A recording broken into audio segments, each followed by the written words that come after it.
The door guard is fitted against the opening face of the door. So using the template provided, we're going to push that down on the ground and then just push it against the doorstop of the door.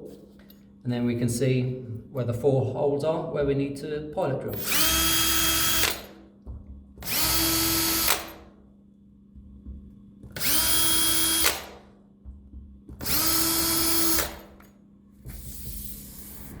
Using the black wood screws provided, we're going to fix the door guard to the door.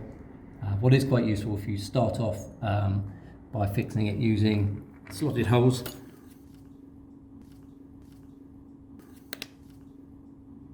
That way you can move the door guard up and down, because it might be a case that the floor is on a slightly different level.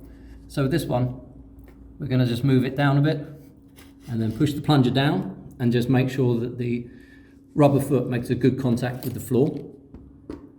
And then we do them up. And then what we want to do is we actually want to release the plunger, and then we want to make sure that the door will close without that rubber foot hitting the floor or the door guard hitting the frame. So we just let that close and then just make sure that that closes unhindered. Now that we're happy with the position of the door guard on the door, we can use the last 2 screws